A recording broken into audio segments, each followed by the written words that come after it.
You are listening to KLRN Radio, where liberty and reason still reign.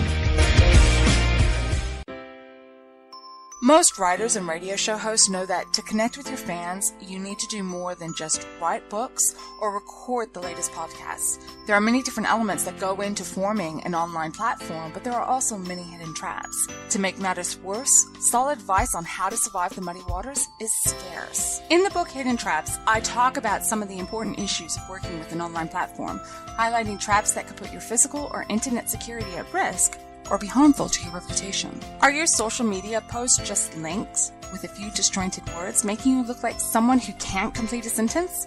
Did your new website cost you more than you anticipated? Are you leaking your personal contact details across the web without even knowing it? Then you need Hidden Traps. Hidden Traps is now available in paperback and ebook from a variety of retailers, including Amazon, Barnes & Noble, and Kobo.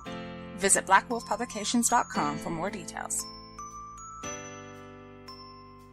If you're 85 or younger, would you like peace of mind and comfort for your family? We're Final Expense Direct with an urgent message for you. The average funeral today costs over $8,000, but the most you'll get from government benefits is $255. How will your family pay the difference? We can help. Our senior plans start as low as just $1 a day and pay up to $30,000 for a funeral and other final expenses. Peace of mind is easy. There's no medical exam. You'll have lifetime coverage, and your plan can't be canceled as long as you pay your premiums. Call now for free information about our senior plans. Answer a few simple questions and receive approval right on the phone. Plus, call right now and we'll give you a discount prescription card for free. Call 800-553-8687. That's 800-553-8687. Again, 800-553-8687. KLRN Radio has advertising rates available. We have rates to fit almost any budget. Contact us at advertising@klrnradio.com.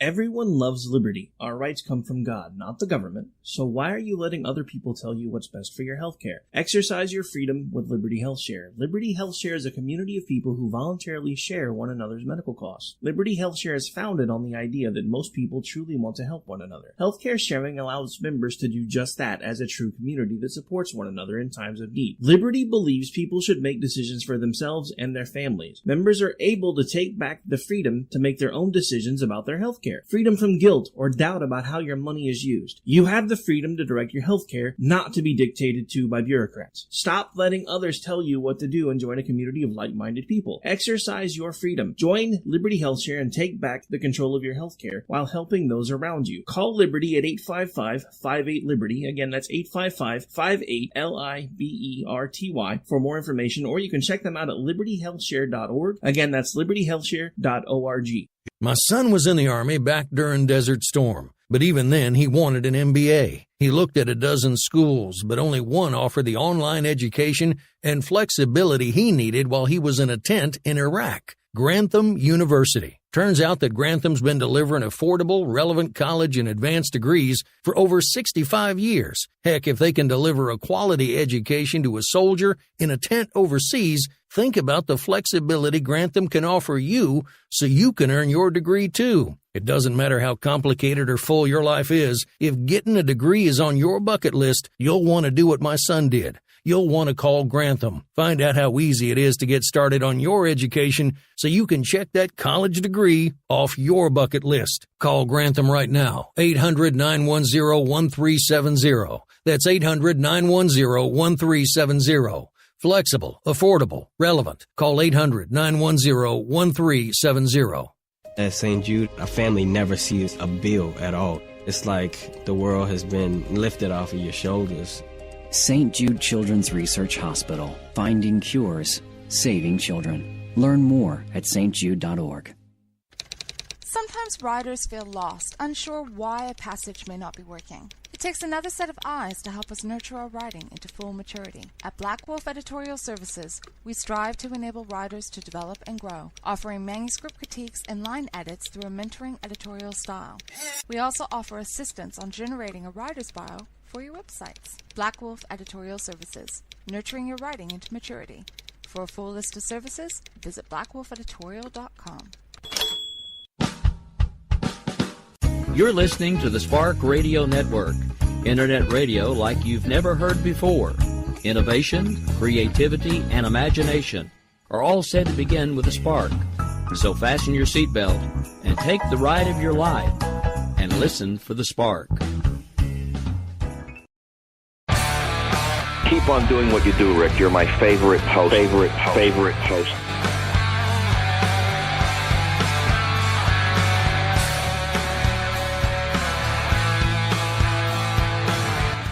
This freedom is anything but free. What we have here depends on those who will fight for what they believe. When we stand together, there's nothing that we can't achieve.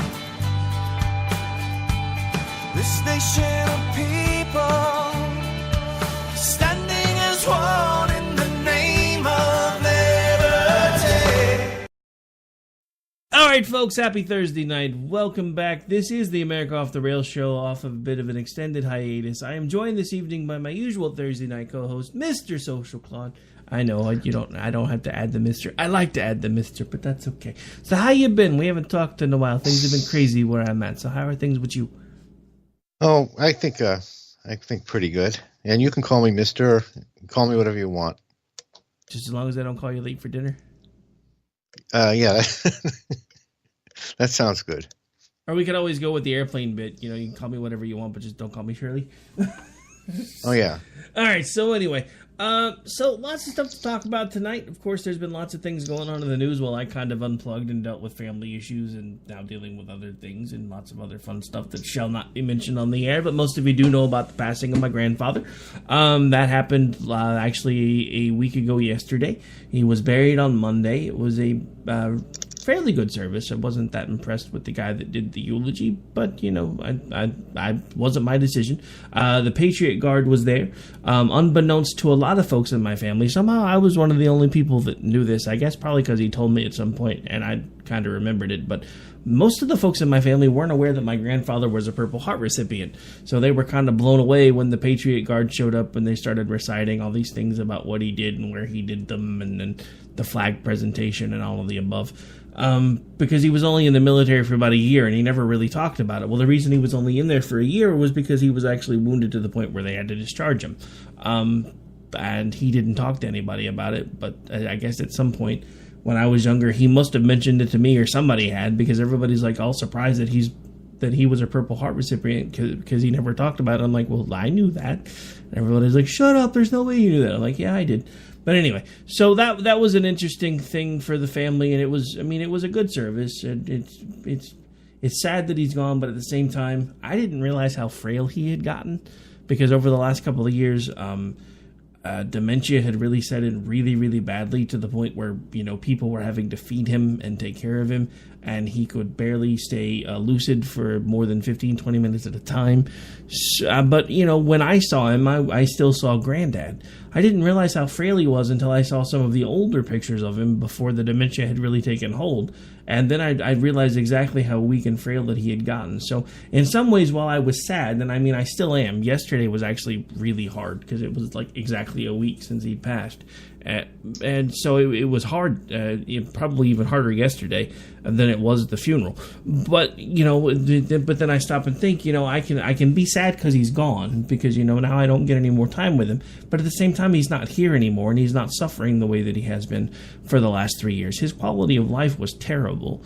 So in some ways, I'm glad that he's gone, even if I am a little selfishly sad. But anyway, so that's enough of me talking about the funeral, because there's other things that people need to talk about besides that.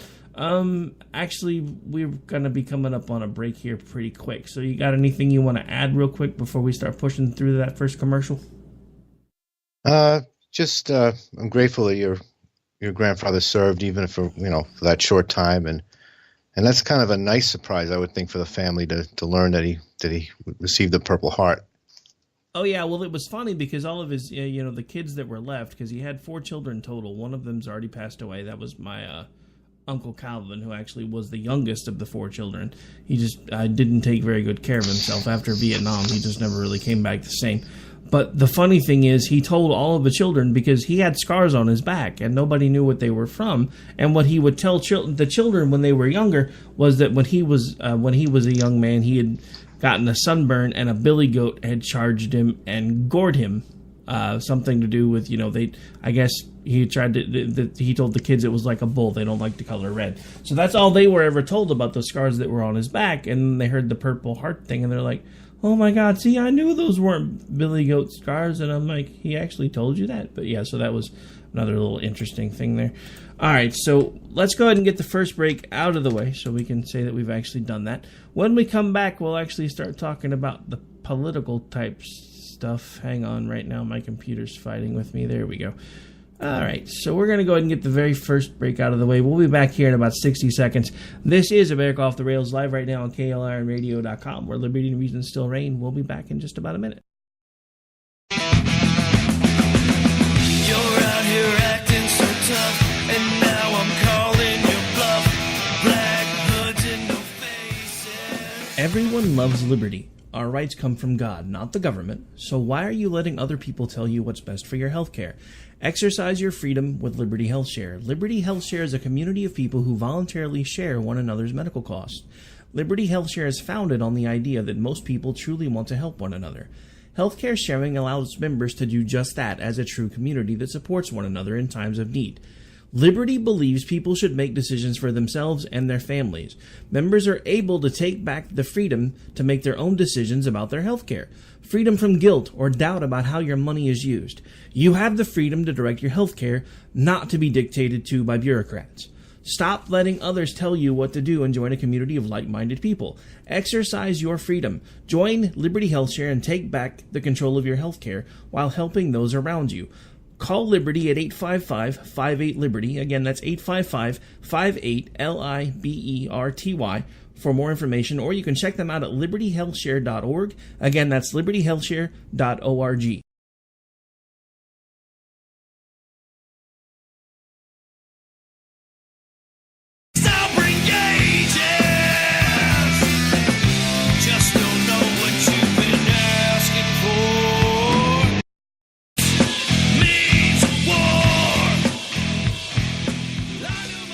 All right, folks, welcome back. This is America Off the Rails. I'm your host, Rick Robinson, joined this Thursday evening by my usual co-host sidekick on Thursdays, Social Claude.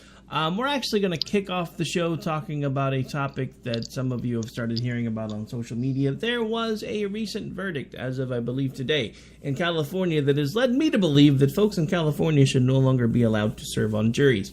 You heard me talk about this a little bit with Jen last night, or actually just the other show, sorry, not last night. But since I have another co-host with me here, I'm going to let him take lead on this one too, because you guys have heard some of my take on it, so I want to get his perspective. So what did you think about that nice little interesting, crazy WTF moment today in California?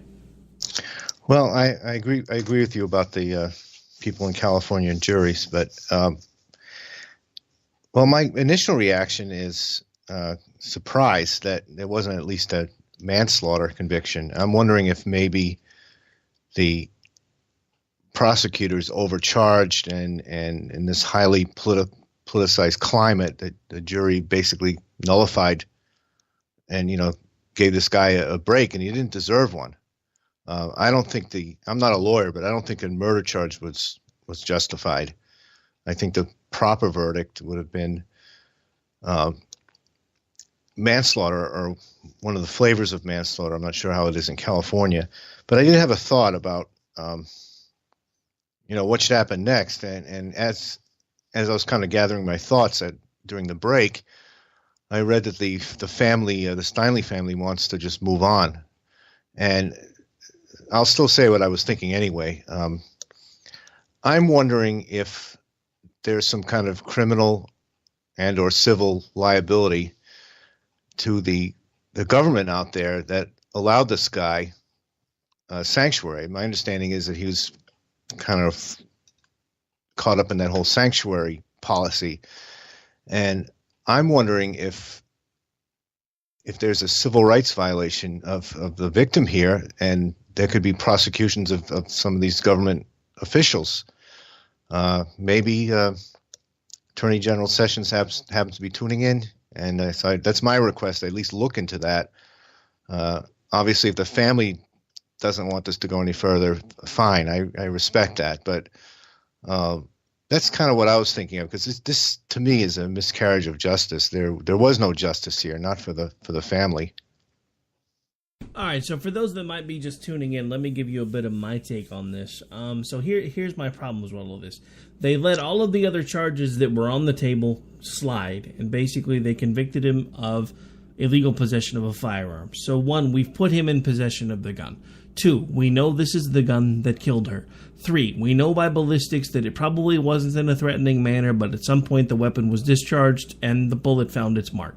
So the perfect charge for this, which was on the table, was second degree or involuntary manslaughter, which is the illegal taking of a human life, absence of malice aforethought, which basically means there was no intent to kill her, but yet she was still killed.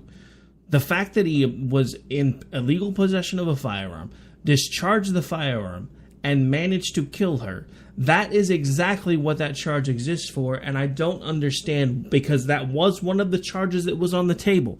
So I don't understand how they went from all of the different buffet-style charges that they had laid out in front of them, from first degree all the way down to from first degree murder to second degree manslaughter, and then involuntary possession of a firearm. And the one thing that the jurors could agree on was the fact, well, he did illegally have the gun. We don't know for sure if he was the one that pulled the trigger, but we know that he had the gun. That's crap.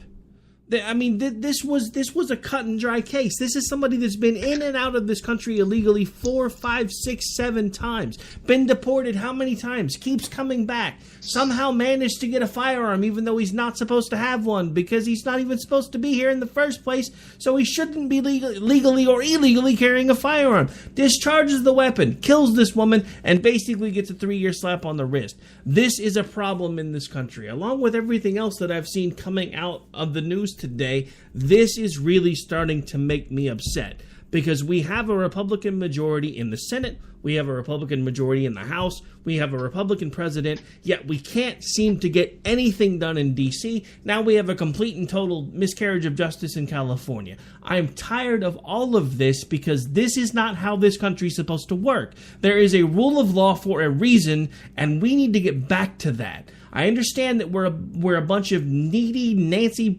nambly-pambly, feelings in the pants, tingle up the leg type people anymore, but that's crap. This isn't about how you feel. This is the fact that this person broke the law not once, not twice, but at least 5 separate occasions, illegally had a firearm, discharged it, and killed a woman. He should be buried under the jail. Period. End of sentence. Well, based on your analysis, that I think you would agree then that this was jury nullification. In the least. So therefore, this was a highly politicized jury. Well, they're in a very liberal, progressive environment, and guilt of whatever sort. I'm not sure how to label that, but some sort of guilt about something about the poor immigrants. Meanwhile, as you pointed out, this guy's been revolving door. I wonder what's going to happen to him now. I mean, he's going to be sentenced for this firearm thing, and I'm wondering if they should just deport him. But I don't know how you can stop him from coming back. He seems hell bent on coming, back again. What do you think is going to happen? I'm sure in 3 years he'll get out and he'll do something again that'll probably be worse than he did the last time. I mean, this is a constant escalation. That's the problem. It starts off with little things, and then, the more they get away with, the more emboldened they're going to be. It's no different than, not to keep, beating a dead horse here, but it's no different than when you're raising children and they start trying to push the envelope. When you don't push back, and by push back, I'm not talking about all the crazy things that some people do. I'm talking about actual legitimate discipline. But when you don't push back on those boundaries, all you're doing is teaching them that there are no boundaries. That's exactly what this guy has just learned. Our laws don't mean anything. He can basically do whatever he wants, whenever he wants, and if he gets anything, it'll be a slap on the wrist and life will go on. That is my problem with all of this, is we have gotten to the point where we keep telling everyone we are a nation that abides by the rule of law, but we don't. We don't. It's all about the feelings anymore. I mean, at this point, I honestly am starting to think that the jury trial should be disbanded across the entire country, because a jury can't do its job anymore. They aren't able to put their feelings aside and actually look at the facts. That's part of the problem with what we have going on in this country. Facts don't matter anymore. If you don't believe me, look at all the crap that's going on social media today. I saw somebody with a blue check mark talking about the fact that gender was a construct and it doesn't matter that he was born a man because he felt like a woman, so he was going to have transgender surgery and nobody could tell him otherwise because gender is a construct created by the man to keep you down. No, gender is not a construct created by the man to keep you down. It's basic mother effing science. You guys are supposed to be the people of science. You keep telling me that I'm crazy because I believe in God. Science proves apparently there is no God. You can't even tell me that science proves there's a gender. So don't tell me that science disproves there's a God, because you're full of it.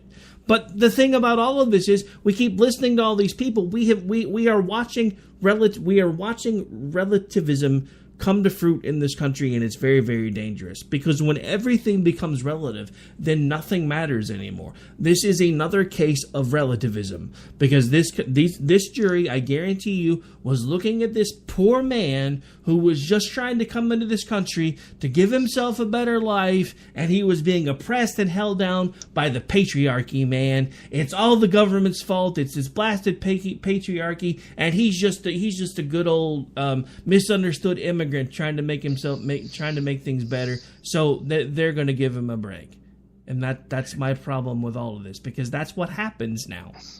Because it's all relative. I mean, if you don't believe me, look at what's going on with all of the stories that are breaking now about all of the people that are treating other people like animals and doing whatever they want with them whenever they want, thinking there are going to be no consequences. It's because everything is relative. And for them, up until now, there have been no consequences. And it's because we no matter how much we like to say that we are no longer a nation of the rule of law. We are a nation that leads with our feels. Well, I can't argue with you there. I was just thinking that maybe from observing this trial just from a kind of a legal standpoint, maybe the prosecution just wasn't up to the task, and the defense was better. And the jury made the decision based on a bad case from the prosecution in part. I don't see how they could get there, but you and I were not in the courtroom, so we don't know. Hey, just to lighten things up for a second, I just noticed something. You were talking about gender being a construct, and I think I know what blue checkmark psycho you're talking about. I just noticed that trending is the Women in Music, some kind of Billboard Women in Music Awards going on, and I'm not big on music awards because it's kind of people giving each other awards, and it's silly to me, and especially judging the arts, which are subjective. But anyway, I'm wondering if this Women in Music thing is if these women are not appropriating male music. Isn't this some kind of sin to the left to be appropriating things? Well, you could point out the fact that since gender is now a construct, it should just be music awards. But anyway, all right. That's right. We're gonna have to take another break. We're up against a network break, so we got to take one real quick. We'll be back here in just about 3 minutes. Stay tuned. You're out here acting so tough, and now I'm calling your bluff. Black hoods and no face.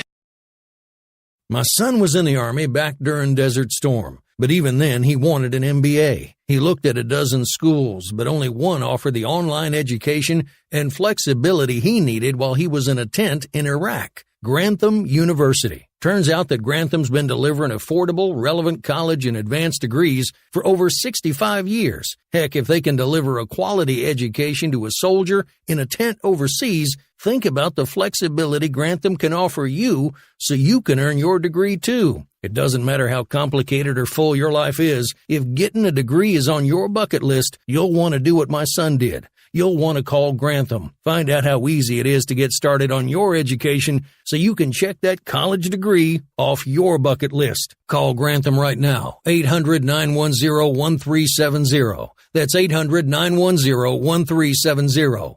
Flexible, affordable, relevant. Call 800-910-1370.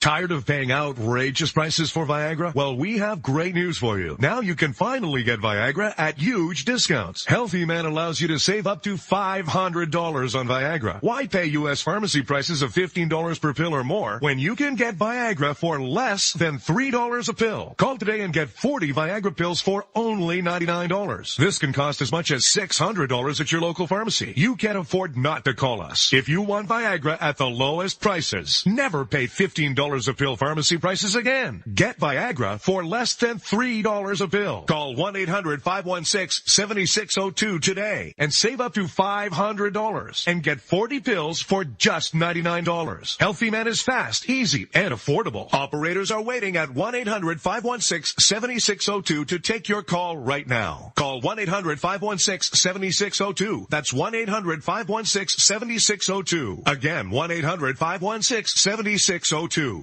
Attention business owners and independent contractors. This is a money-saving message from Tax Mediation Services. If your business owes $20,000 or more in taxes, we can help you today, right now. Listen, dealing with the IRS is no picnic. It's an intimidating and extremely stressful process, and you don't want to go it alone. Our attorneys know every law, every tax break, and every possible opportunity to help you resolve and reduce your tax debt. And if you owe more than $20,000, you may be at the top of their hit list. So don't take your tax debt lightly, because it will not go away on its own. The IRS can seize your bank accounts, your home, and even shut down your business. Call our tax experts today at 1-800-783-0810 and let us deal with the IRS while you focus on your business. That's 1-800-783-0810. Again, that's 800-783-0810.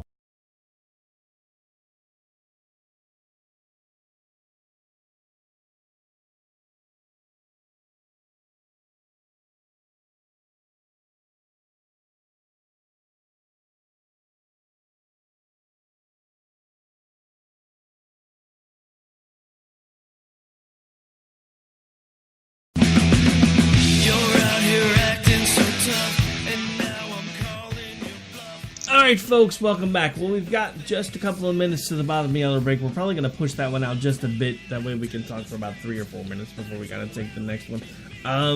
Probably should change topics, because I tended to chew up most of that last segment. Because, well, first of all, I haven't done a show in a week other than Jen and Rick, so I have a lot to say.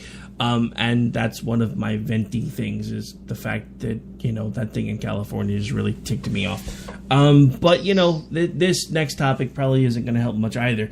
The Senate tax reform bill proposed by the president, that's, if I'm not mistaken, it has either already passed the House, or it's pretty much well assured to pass the House if it hasn't yet, is now currently being held up in the Senate thanks to Flakey and Corker. Which, oddly enough, McCain actually came out today and said that he was going to support it. I think the only reason he said he basically came out in favor of it was because I think he convinced Flakey to come out against it. So it didn't really matter what he said. Because they've already, I know you're saying they can afford to lose 2 votes because they've got the tiebreaker. If they've already lost the 2, I'm afraid there's probably somebody else that's coming. Because right now, the only reason the McCain's usual cohort, which is the senator from Alaska, is currently on board with this, is because part of this bill would actually free them up to drill in some areas that have been restricted up until now for oil. So I'm not sure where she's going to stand, but if it starts to fall apart anyway, she's probably going to vote her conscience. I thought. That's amazing, though, when the conscience kicks in selectively.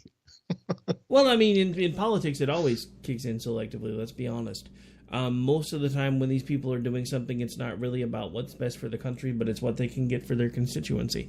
That's why we have the situation we have in Congress right now, because they are, as a body, have the lowest approval rating known to man, but yet you ask somebody in their specific state how their senators and congressmen are doing. Oh, my guys are great. It's the rest of the country that sucks. The problem with this is, as of right now, one of my states, guys, is a holdout on this tax bill. Senator Langford's like he's not going to vote for it either because of that $1 trillion deficit thing that we're talking about. And I get it. You know, we're supposed to be fiscally conservative. I understand that stuff. I really, really do. But I don't know how to fix this at this point without finding a way to spur the economy. We already have some of the most upward momentum for the economy that we've seen in 12 years. Because we're actually, as of right now, last projections show the GDP actually beat the projections because they had them at 3.3 again. They actually turned in, for the last quarter, total numbers of 3.6. The issue is, though, that a lot of the consumer spending confidence that drove the numbers in the first time that growth was reported didn't show up as much this time. What happened this time was business morale had improved because of the talks of the tax reforms and everything else. So while consumer confidence actually shrunk from 3.3 to, I believe, about 2.7%, the business spending actually went into boom cycle. They were up by like 7.1%. But that's because they've been viewing this administration as very pro-business. He's been moving very staunchly to get companies to come back home. But if he can't start getting some of these dominoes to fall, this momentum's going to go away because they're operating on the assumption that because we have a Republican-controlled House, Republican-controlled Senate, and a Republican president, that they're going to be able to get some pro-business reforms passed here because that's what he ran on. That's what every Republican runs on. You know, this is about spurring the economy back again. This is about lowering everybody's tax rates so companies can invest more, maybe pay their people more. Small business gets to keep more money so they can invest in new equipment, maybe give their people raises. All of that stuff makes sense. It's what we should be running on.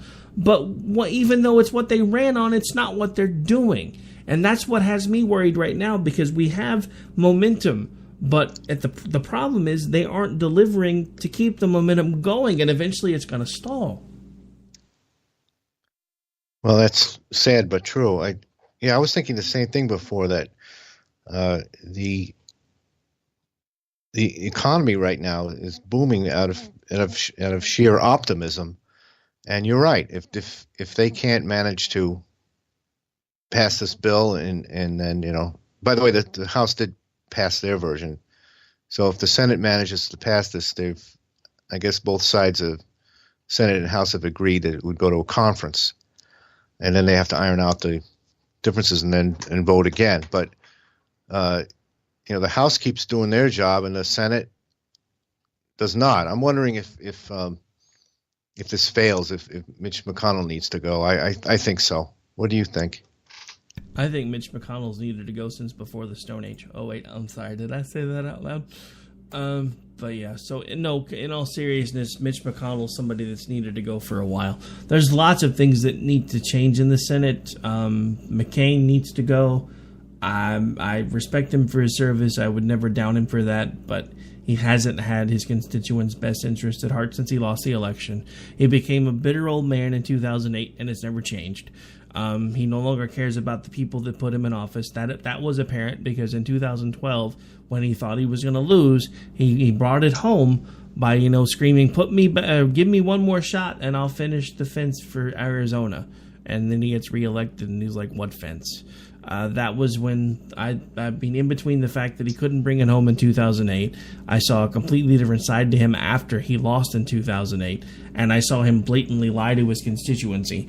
I was done with him basically from 2012 on. But at this point, we are going to have to take another really quick break. I know they were kind of close together, but one of those segments we ran was a little long, so now I got to try to get things back on track here. We're going to take a really quick break. When we come back, we're going to keep talking about the news and the events of the day, whether or not the Republicans are ever going to manage to do anything. Is President Trump ever going to put his phone down, or is somebody going to finally tell him just to stop tweeting? We'll talk about that and more when we come back. This is America Off the Rails. I'm your host, Rick Robinson. We'll be right back. You're out here acting so tough, and now I'm calling your bluff. Black hoods and no faces. Everyone loves liberty. Our rights come from God, not the government. So why are you letting other people tell you what's best for your health care? Exercise your freedom with Liberty Health Share. Liberty Health Share is a community of people who voluntarily share one another's medical costs. Liberty Health Share is founded on the idea that most people truly want to help one another. Healthcare sharing allows members to do just that as a true community that supports one another in times of need. Liberty believes people should make decisions for themselves and their families. Members are able to take back the freedom to make their own decisions about their health care. Freedom from guilt or doubt about how your money is used. You have the freedom to direct your health care, not to be dictated to by bureaucrats. Stop letting others tell you what to do and join a community of like-minded people. Exercise your freedom. Join Liberty Health Share and take back the control of your health care while helping those around you. Call Liberty at 855-58-LIBERTY. Again, that's 855-58-LIBERTY for more information, or you can check them out at libertyhealthshare.org. Again, that's libertyhealthshare.org. My son was in the Army back during Desert Storm, but even then he wanted an MBA. He looked at a dozen schools, but only one offered the online education and flexibility he needed while he was in a tent in Iraq. Grantham University. Turns out that Grantham's been delivering affordable, relevant college and advanced degrees for over 65 years. Heck, if they can deliver a quality education to a soldier in a tent overseas, think about the flexibility Grantham can offer you so you can earn your degree too. It doesn't matter how complicated or full your life is. If getting a degree is on your bucket list, you'll want to do what my son did. You'll want to call Grantham. Find out how easy it is to get started on your education so you can check that college degree off your bucket list. Call Grantham right now. 800-910-1370. That's 800-910-1370. Flexible, affordable, relevant. Call 800-910-1370.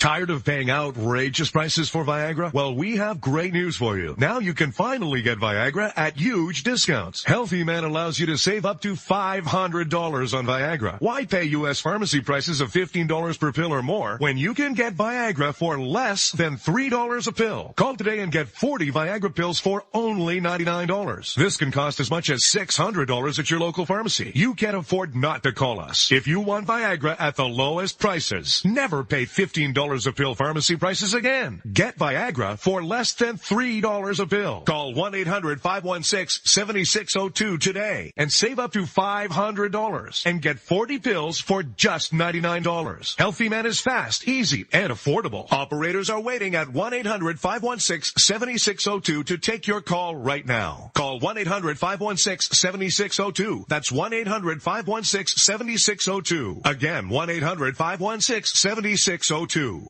Attention business owners and independent contractors. This is a money-saving message from Tax Mediation Services. If your business owes $20,000 or more in taxes, we can help you today, right now. Listen, dealing with the IRS is no picnic. It's an intimidating and extremely stressful process, and you don't want to go it alone. Our attorneys know every law, every tax break, and every possible opportunity to help you resolve and reduce your tax debt. And if you owe more than $20,000, you may be at the top of their hit list. So don't take your tax debt lightly, because it will not go away on its own. The IRS can seize your bank accounts, your home, and even shut down your business. Call our tax experts today at 1-800-783-0810 and let us deal with the IRS while you focus on your business. That's 1-800-783-0810. Again, that's 800-783-0810.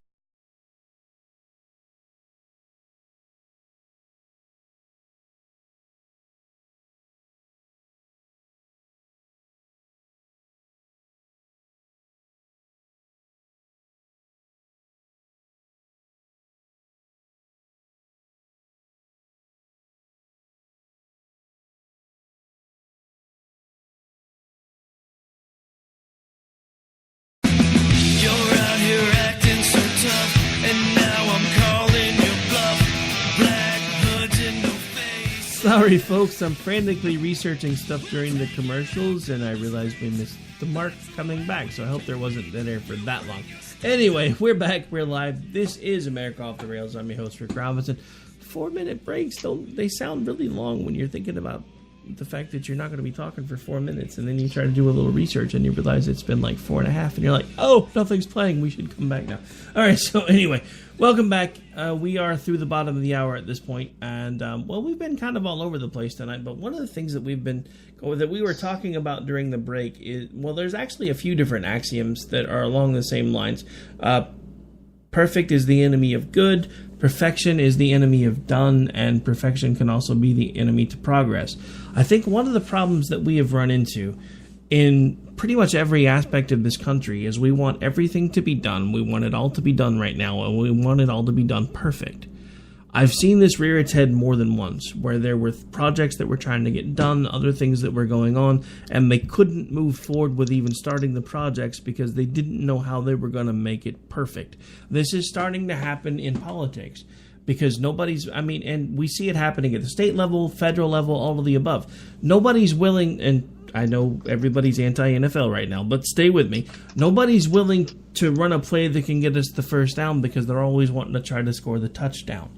And that's why everything keeps falling apart. No, this tax bill is not perfect. There are things about this tax bill that they're not perfect. But a bill is never going to be perfect. That's part of the problem with politics. Politics, whether anybody likes it or not, because I know the C word, and no, I'm not about to say the one that you think I'm about to say, but compromise has become a dirty word in politics. But that's what politics is. It's the art of compromise. If you're trying to make a deal with someone, and by the time the deal is done, especially in a political scenario, if nobody's happy about the deal that's cut, that probably means that the majority of us are going to be better off than we were before that deal started, because whichever side was the happiest about it is going to be the one laughing all the way to the bank. That's why we can't allow perfect to be the enemy of good. Because this isn't about perfection. This is about keeping the economic engine that is our economy humming. We don't have manufacturing anymore, not nearly as much as we did. I know Trump's doing what he can to bring that back. But I hate to tell you this, folks. Things like manufacturing are about to go the way of blacksmiths and wagon wheel makers. Because the way that we manufacture things is changing at light speed. We now have the ability to print entire things and have them be done. We now have machines that know how to build things.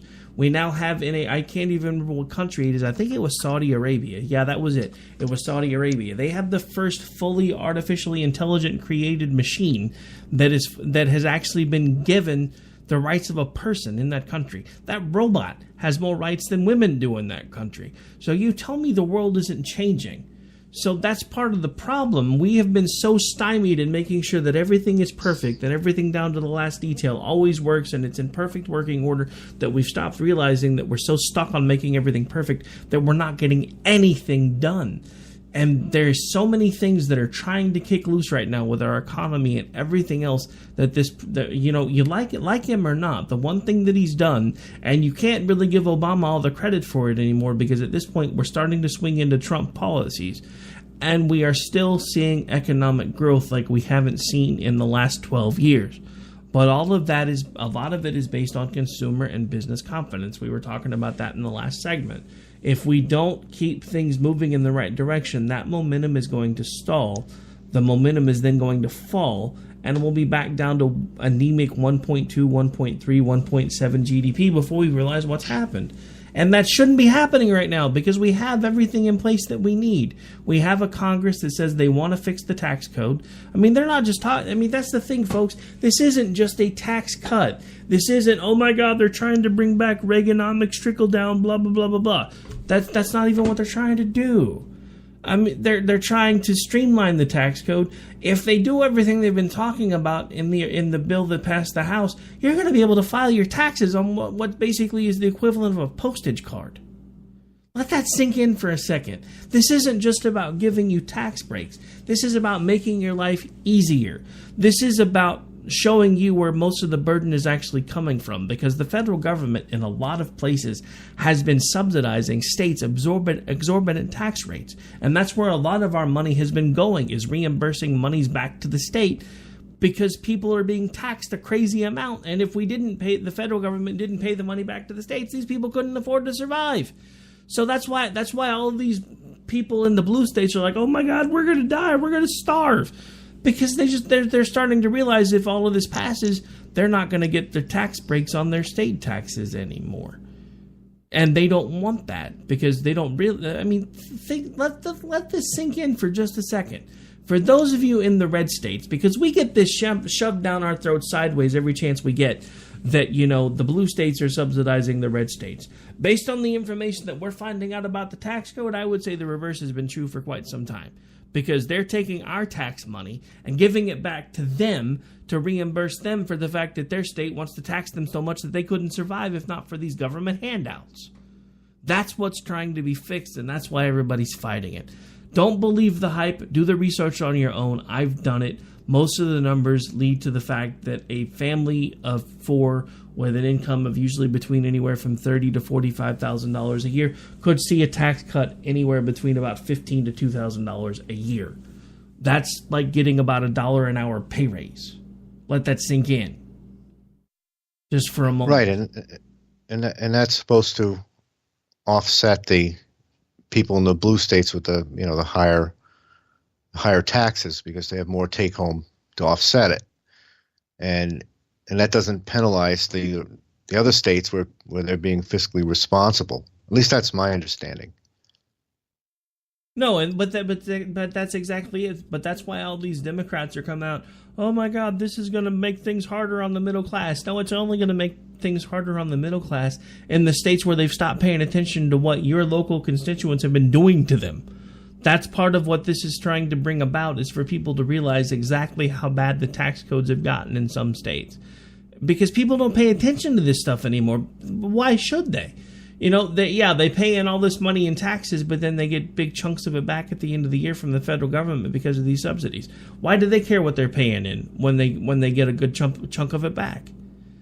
That's like all of these people that get money back at the end of the year, even though they really haven't made any money because of all these different things that are going on. Look, despite what everybody likes to tell you, the overall goal for an actual tax return is to make sure that at the end of the year, you pay zero, but you get zero. Because if you've got that balance just right, that means the federal government's not getting too much of your money throughout the year, so you actually get to keep more of your money so that you can do with it what you want to do, instead of letting them keep your money for 12 months out of the year completely tax-free, then giving you a check, and all of a sudden you're like, woohoo, it's Christmas in January. No, it means that you're doing your taxes wrong, because if you're getting money back, then it means that unless you're just completely broke and popping out kids for the earned income credit, and let's face it, we all know somebody that's doing that. That's not a judgment, that's just fact. But unless that's how you're getting money back from the federal government, then you're doing your taxes wrong, because it's supposed to be a zero-sum game. That's how taxers are supposed to work. But somehow along the way, we started seeing these tax refunds as free money. They're not free money. They're interest-free loans that we're giving to the federal government. Why is that okay? Why is it, oh my God, I'm not going to get my $7,000 return? Who cares? Because if you're not getting your $7,000 return, it probably means that they're not taking as much of your money as they were to begin with, which means you have more of it throughout the year. Then you can invest it yourself and actually have it be an actual interest-bearing loan, instead of, I'm going to give the government free money to hang on to it for me because I'm not smart enough to invest it for myself, and they're going to give it all back to me at the end of the year, and then I'm going to go buy a new PlayStation and go get my nails did. That's what we're talking about. I've seen people that walk away with $9,000 worth of taxes. They got nothing to show for it by the time it's done except for some fast food cartons and a new hairdo. Oh, by the way, the date that the House passed the tax cut bill was November 16th. Sorry, I guess I'm a little more fired up than I expected to be tonight, so I haven't really let you do much talking. Let's get one more break out of the way, and then I'm probably going to see where you want to go for the next segment, because I keep taking them over, but that's only because I haven't done a show in a week, so I have a lot to say. We'll be right back. You're out here acting so tough, and now I'm calling your bluff. Black hoods in My son was in the Army back during Desert Storm, but even then he wanted an MBA. He looked at a dozen schools, but only one offered the online education and flexibility he needed while he was in a tent in Iraq, Grantham University. Turns out that Grantham's been delivering affordable, relevant college and advanced degrees for over 65 years. Heck, if they can deliver a quality education to a soldier in a tent overseas, think about the flexibility Grantham can offer you so you can earn your degree too. It doesn't matter how complicated or full your life is, if getting a degree is on your bucket list, you'll want to do what my son did. You'll want to call Grantham. Find out how easy it is to get started on your education so you can check that college degree off your bucket list. Call Grantham right now, 800-910-1370. That's 800-910-1370. Flexible, affordable, relevant. Call 800-910-1370.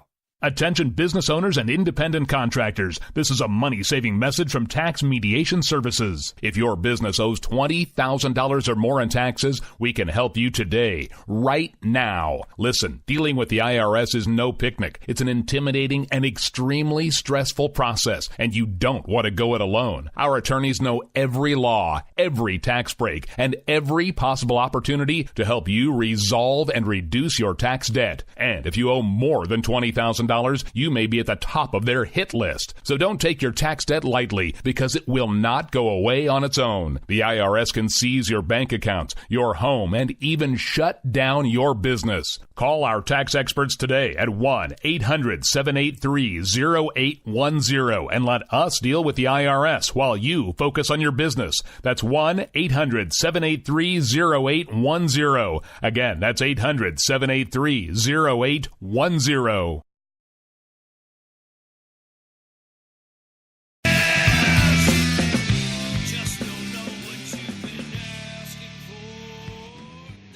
All right, folks, welcome back. We are live. This is America Off the Rails. We're into about the last segment of the show. So at this point, because I've been doing a lot more talking than I expected, to be honest, I'm going to turn the mic over to my co-host, who's actually supposed to usually comes on Thursday to help take some of the pressure off. He's finding out what it's like to be with me on most of my other nights, because since I haven't done a show almost entirely this week other than Jen and Rick, I'm not as out of gas as I usually am by Thursdays. So he's getting to listen to me rant like I usually do for the other 3 nights of the week. But anyway, so without further ado, this is my co-host who you haven't heard much from tonight. Claude, I know you said you had a specific topic you wanted to come to when we got back from the break, so why don't you take it away? Yeah, this is kind of sad, but also funny at the same time. This is kind of my understanding of it. I hope I get this right. There was I think it was last night, Judge Roy Moore, as everybody should know, is running for Senate in a very interesting race down in Alabama. I won't get into that part of it, but what happened was he was at a church last night. I'm not sure if it was a service or he was speaking to the parishioners, and apparently Jimmy Kimmel and ABC sent in somebody to disrupt this event, pretending to be a Moore supporter.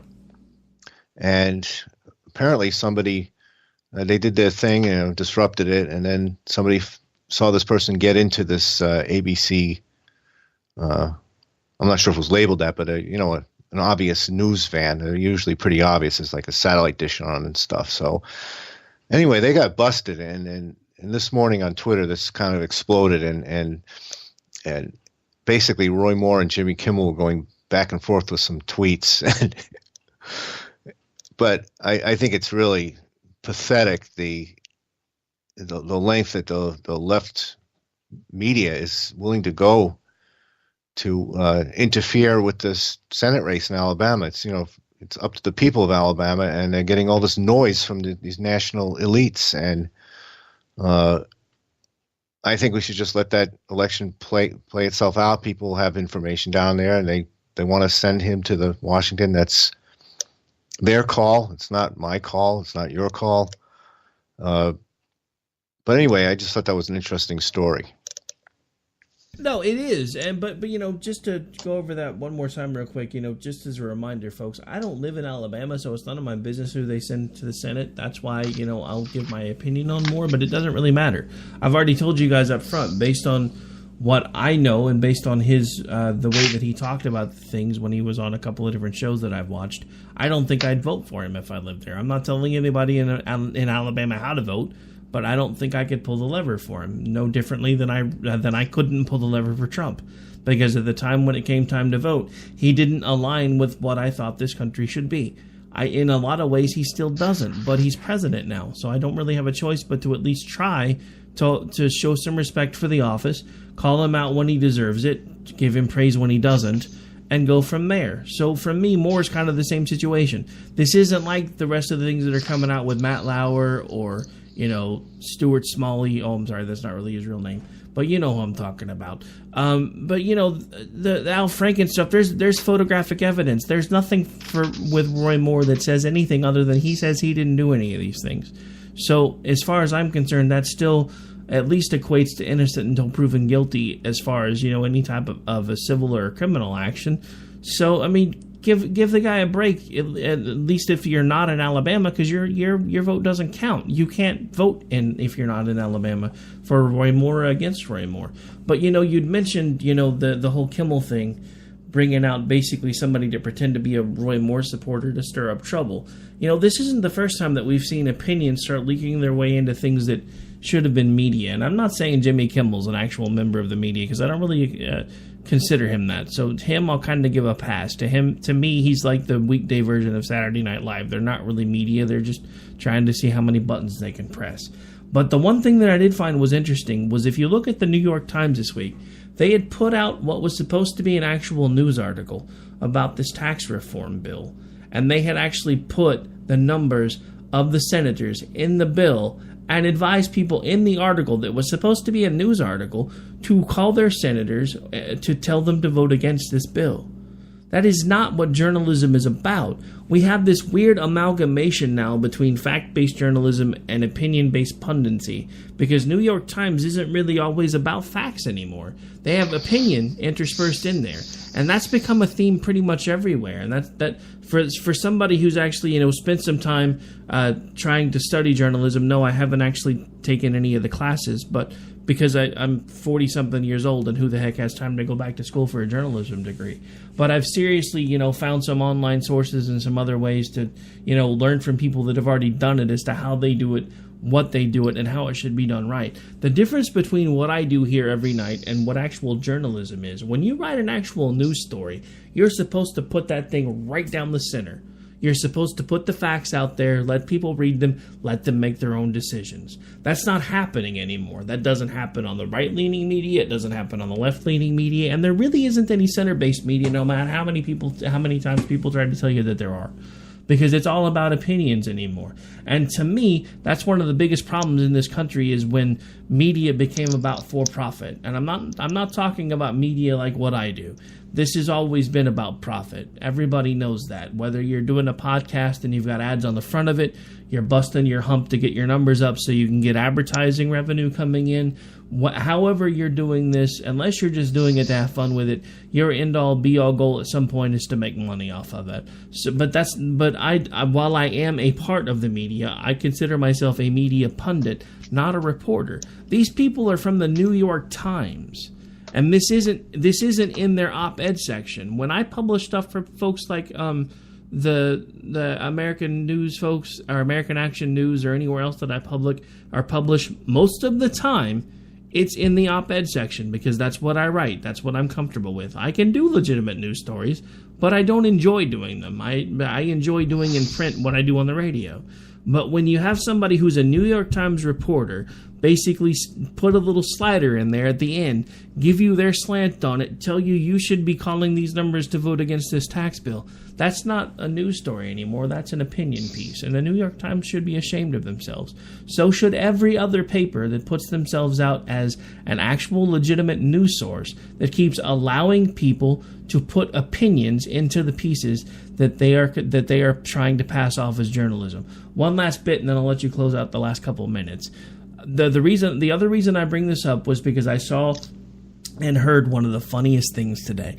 Newsweek, who also is another group that takes themselves pretty serious as journalists, put out a piece today, I believe it was today, about Ivanka Trump, and actually accused her of plagiarizing herself